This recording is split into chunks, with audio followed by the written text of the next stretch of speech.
Good morning, everyone, and happy Monday. It is Julie here with your TipRanks pre-market morning update, where we're bringing you everything you need to know before the market opens. So let's get into it.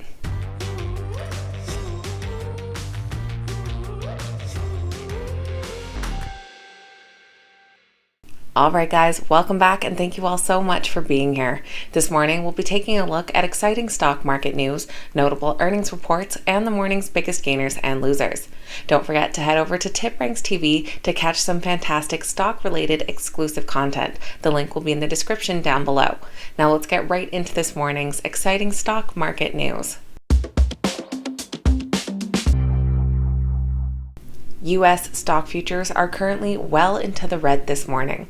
Dow futures are down 1.62%, S&P 500 futures down 1.97%, and the tech-heavy NASDAQ is down 2.46%.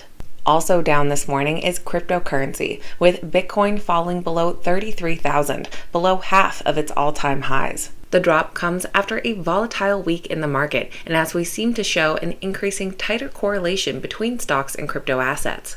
Chinese electric vehicle company NIO announced their plans for a secondary listing on the Singapore Stock Exchange. This would be the third stock exchange that the company is listed on.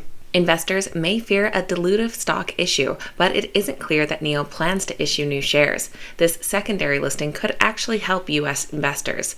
The shares traded on the Singapore Exchange would be fully fungible with the stocks listed in the U.S. An investor buying shares of NIO in either location would get the exact same thing. Of course, NIO also has to deal with the possibility of being delisted in the U.S. as they seek to become compatible with SEC regulations. The stock is currently rated a strong buy with an average upside of 171%. ARK Invest's Cathie Wood recently tweeted her support of the Zoom stock. The Zoom video communication stock holds the third place in their top holdings of the famous ARK Innovation ETF. In a tweet over the weekend, Cathie Wood said naysayers lump Zoom into profitless tech, concept capital, stay-at-home stocks. Along with Microsoft, we believe that Zoom will be a prime beneficiary of the first rip-and-replace cycle since the early 90s in the $1.5 trillion global enterprise communication space.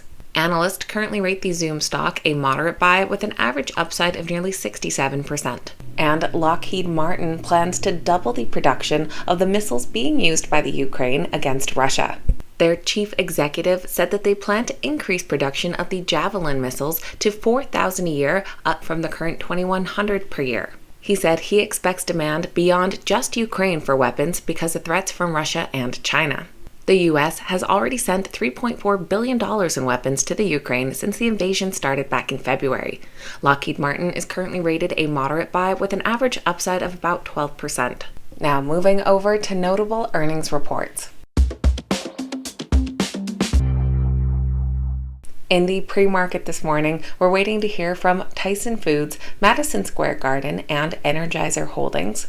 And in the after hours today, we'll be hearing from Upstart, AMC Entertainment, Blink Charging, Plug Power, and Novavax. Already in the pre-market, we heard from Palantir, whose earnings and future outlook came in below analyst expectations. Their adjusted earnings per share came in at 2 cents, which was 2 cents short of analyst expectations. They did post revenue of $446.4 million, which was up 31% year over year and ahead of analyst estimates. For Palantir's second quarter, they're guiding for $470 million in revenue, which fell short of the $484 million predicted. The stock is currently rated a hold with an average upside of over 50%. This morning, we also heard from BioNtech. They came in ahead of analyst expectations based off of strong COVID vaccine sales. The German biotech company earned 14.24 euros per share when analysts were expecting 9.16 euros per share. This was on revenue of 6.37 billion euros compared to the 4.34 billion euros anticipated.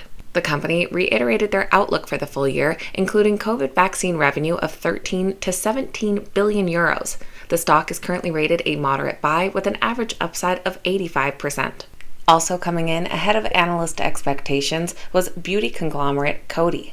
They reported earnings of 3 cents per share, ahead of the analyst estimates of just 2 cents, and had revenue of $1.2 billion, which was in line with analyst expectations. Their revenue grew over 15% on a year-over-year basis. Analysts currently rate the Coty stock a moderate buy with an average upside of 84%. Now let's take a look at which stocks are this morning's biggest gainers and losers. Our biggest gainers this morning are led by the AMTD Idea Group, though I wasn't able to find any distinct news behind the rise. Under the ticker AMTD, the stock is up over 8%. They're followed by Healthpeak Properties under the ticker PEAK. They're up over 5.3%, and IronSource under the ticker IS up just over 5%. Our biggest losers this morning are led by RIVN Automotive, after Ford announced they planned on selling 8 million of their shares. Under the ticker RIVN, the stock is currently down over 15%. They're followed by Shaw Communications under the ticker SJR, down 14%, and Palantir Technologies under PLTR, down 13%. So that is going to be everything for Monday's pre-market morning update, getting you up to speed with what you need to know before that opening bell. If you made it to the end of today's video, make sure you hit that thumbs up button and that you're subscribed to the channel as well. Thank you guys so much for watching. I hope you have a wonderful week, and I'll see you back here next time.